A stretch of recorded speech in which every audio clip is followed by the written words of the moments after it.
So as you can tell by the title and thumbnail of this video, I'm going to be kind of making my theory of like if the remaining if the remaining Kryptonians were to fight the remaining Viltrumites, who would win?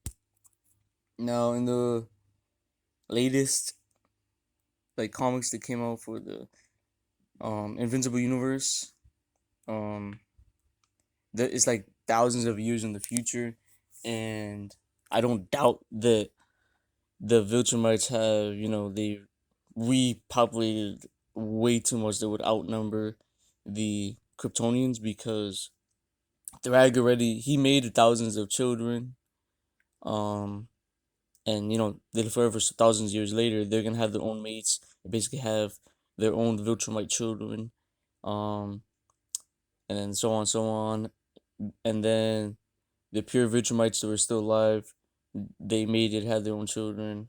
Mark, he has his children, and it's just they will just outnumber what's left of the remaining Kryptonians in the comic books, and it will just be super unfair. So what I'm gonna do is I'm gonna do the after Omni-Man Junior, whatever, or Small Omni-Man, I don't know, was born, he became a superhero. So basically, Omni-Man said there's roughly 50 pure Viltrumites. I think he was including himself. So, boom, that's already 50. And then there's Mark Grayson. I'm also gonna include halves for each side because, like I said, even the Kryptonians, there are not a lot of them. Even with the half Kryptonians, there aren't that much. But I'm gonna include them anyway because it gives them a boost in numbers. So yeah, so that's the 50 full Viltrumites. Then, um, damn, I lost what Mark Grayson, and his younger brother Oliver, I believe. Um, and then there's actually one more Viltrumite, and he's the one that was believed to have killed the Emperor of the Viltrumites. I forgot his name, but he's the leader of the Coalition of Planets. So that's 53 Viltrumites versus probably roughly 20 Kryptonians at most. I think it's only 15, but I'm gonna say 20 Kryptonians at most. We have Superman, we have his son, Superboy, Supergirl, Zod. We could include Power Girl. I'll include Power Girl since she's technically is a Kryptonian. Well, she is a Kryptonian. She's just from a different universe. Um, we have, dang. There's some other Kryptonians that are trapped in the space dimension that they trapped them in. I forgot the name of it, but while I'm editing it, I'll add it. Hopefully, I remember.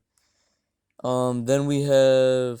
I'll include the robot version. Yes, if you didn't know, there was a robot version of Superman that had to briefly replace him after he was presumed dead. After fighting Doomsday. Um, Dang, when I was thinking of this video before, I could have sworn there was more Kryptonians. Uh, there are more Kryptonians. I just can't think of them off the top of my head. But like I said, there's at most 20 of them. But I'm pretty sure it's more, 15. But we'll say there's 20 of them. And obviously on number side, the Viltrumites obviously outnumber them. That's one of the biggest advantages that they have. But an advantage that the Kryptonians have is that they have long ranged attacks. The laser vision, the freeze breath. They have the I'm pretty sure not only Superman has it. The solar blast. This uses up their energy, but it's like a last attack where they have nothing else they could kind of flex, and then a heat wave, an explosion basically, lead codes from the body. And it also depends on where they are having this fight, because if they're near the sun, then they could just basically absorb it back. Probably not super fast, or not as fast as Superman, because that's also another advantage to the Viltrumites, is that Superman is like the peak of the Kryptonites. Not all the Kryptonians are on his level. They get close to him, but Superman just stomps them and things like that. And also another advantage is that the strongest Viltrumite, General Thrag, I'd say he's on Superman's level. Like how I remember when in my last video that I said that Omni-Man beats Superman like 4 times out of 10. Yeah, Thrag, I think it's about 50-50 between them. Even though he doesn't have laser vision and stuff like that, but he's just way stronger. Um, it's, it's just the conclusion. The reason why I came to that conclusion is because every time he fought Omni Man and even Invincible, even at the same time, he destroyed him. He obliterated him. Yes, I know Invincible eventually did kind of become, did beat him, but I don't think it's because he became way stronger than him.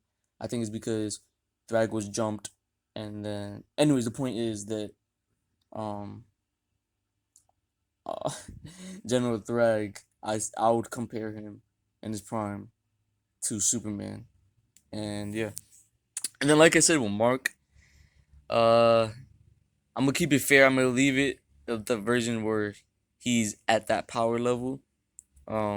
When there's all 53 of these guys still alive, because at that point at the point where they have the war, where Mark kills General Thrag, he is way stronger, but I already set a point in. I'm not gonna, I already set the point of I guess nah, because they already outnumbered. I know I don't have notes. I'm just kind of thinking of this stuff as I'm talking, so deal with it, alright?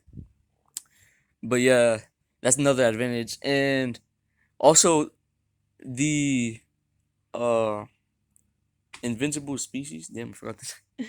The Viltrumites, they are a war species. They live and breathe to fight. So they kind of have the mentality of how they could, you know, overcome these adversities and stuff like that. The closest thing that the Kryptonians have to that is one kind of their experience fighting. They never really fought like like this, where it's like them versus a bunch of others that are basically equal to them. But they do have, Superman, who has a lot of experience, and General Zod, who, like I just said, is a general. While their species isn't like built for fighting, they're not a military like species. General Zod is still a general, and he went to combat, stuff like that, and he's probably been around just as much as Superman with experience with his power, and he has more experience in combat just in general. It is a little different because he was using like regular weapons like laser rays and stuff like that, not really his powers, but then again, like laser vision, laser rifles, just switch it up and stuff like that. Um so yeah, they have their experience. And but to be honest, I just, because Omni Man, he's he's a little bit above the average, but the average uh Viltrumite could still take him out, and I said that I give him like 4 out of 10 chance battles against Superman. And as I said earlier, Superman is like the peak of what the Kryptonians are. A lot of them are not at his level, or just not even as experienced. For example, Superboy, the clone version of him, he's I say he's just above Captain America. Well, not just above. He's more than that. But either way, he's just not anywhere near Superman. And even his biological son, he has way less experience. He's way weaker and stuff like that. They do have potential. Like, for example, his cousin has potential to be way stronger than him, but I think it's like in a dire situation. And the Kryptonians willing to actually kill, because at the end of the day they are heroes. If you take away that like mentality, oh, like we can't kill, then they might have a higher chance, but I just don't see them winning this war in general. I think they could take them out. I really do. But overall, I just think that they're gonna get outnumbered eventually. In the beginning, they'll have it, but just over due time, the Viltrumites are just gonna dominate eventually. They're just gonna take over, and